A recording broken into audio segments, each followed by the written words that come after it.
So this is my 1988 Mazda RX-7 10th anniversary edition.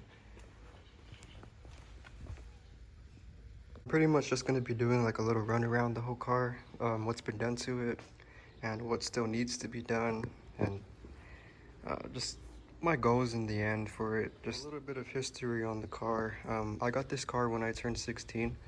My dad bought it for me for my birthday, and it didn't run, but we ended up getting it to run, and I drove it around for a little bit, but it never drove good though.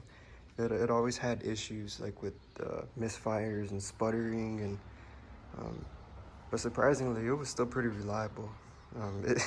It never broke down on me, thankfully. Where we are currently is it's pretty much all stock. Everything's stock on the engine. The exhaust is just a muffler delete. I recently got these wheels. They're unmolested 18 by 7.5 plus 45 offset work VSKFs. They're not aggressive at all. They have no I mean, they have a little lip, but it's nothing crazy. And I have some 1.5 inch spacers just in the meantime, so that way they're not so sunken. It looked funny before whenever they were all sunken, but yeah. And then recently I got these wheels, and then I got coilovers.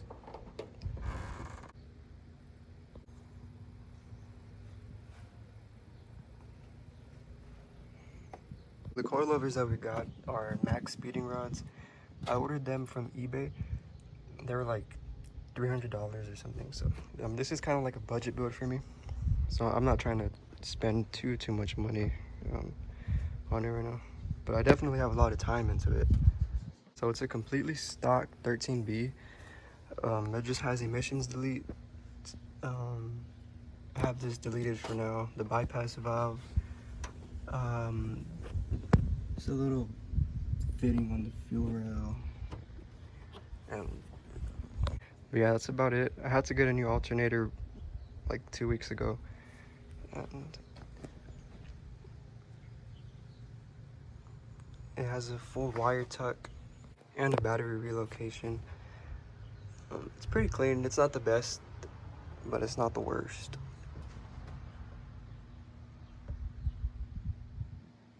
The problem that this car's giving me right now is it like sputters under load, and then also it doesn't really rev past like 3,000 RPM. So I'm assuming it's the fuel injectors, because everything on this car is basically redone. Like the fuel system, I ran all brand new fuel lines, brand new copper fuel lines, pulsation dampener delete, a brand new fuel pressure regulator. So I have spark, I have compression, I have fuel, but those fuel injectors, I feel like they're bad, because the fuel system before, it was all rusted out really bad, like terrible. So these injectors were clogged with rust in the past, and I cleaned them out the best that I could, but I'm assuming that there's still something clogged in there, and it's causing it to sputter like that. Another thing that I had done to kind of confirm that it's the fuel injectors is, right now the injectors that are on the secondaries, those used to be on the primaries, on both bottom primaries, and I just swapped the primaries to the secondaries, and then I swapped the secondaries to the primaries. And after I did that, the car started running really bad. Like right now it doesn't even want to start, which is weird because it starts up every time. Usually starts up every time. Pretty much a budget garage build, nothing too crazy. I haven't really done any body work right now, but I've just mostly been focusing on getting it running properly, and then of course the aesthetics in the engine bay, just to make it look clean. And it's kind of what I like. But yeah, it's still a little dusty, but it's pretty clean. I'm pretty happy with how it came out. Now do a walkthrough on the exterior of the car. So the body kit on it right now is a M Sports kit. I have the front bumper, the fenders, side skirts, and then in the back it comes with this rear bumper lip. It looks pretty cool. Like, just, you can use double-sided sticky tape, that's the way I had it before, but for temporary purposes I just have it screwed in right now because I don't feel like buying double-sided sticky tape. But yep, it's pretty much all stock except for looks. On the interior, it has a full black interior. It should have leather seats, but the previous owners, they took them and they put these in here, which they're beat pretty bad. They're terrible.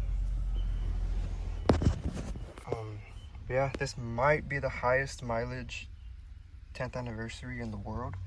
I don't know how they managed to get this many miles on it, but they did it, and it still runs today too, so it's pretty crazy.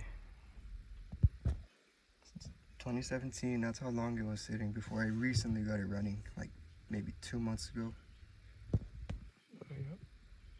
Yep. So now that the car's not starting right now, I mean, usually before I would just push it in.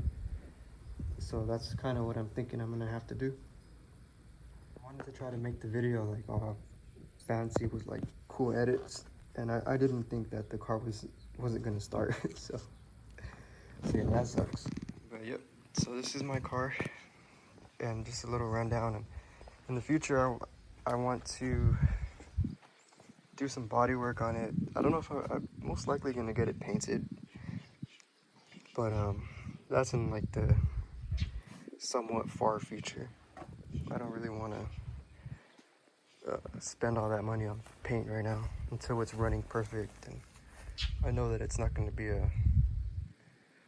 that much of a money pit. My phone started to record in slow motion on those last 2 clips. I don't know what the heck. I didn't even do anything besides press record. But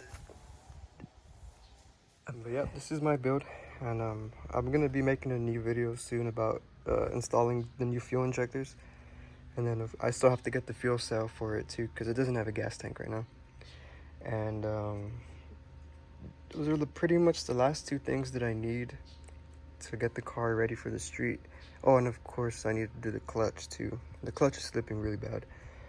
So once those 3 things are done, I should be able to hopefully hit the streets, and we'll see how she does on there. But yep, thank you for watching. Hope to make some more videos in the future.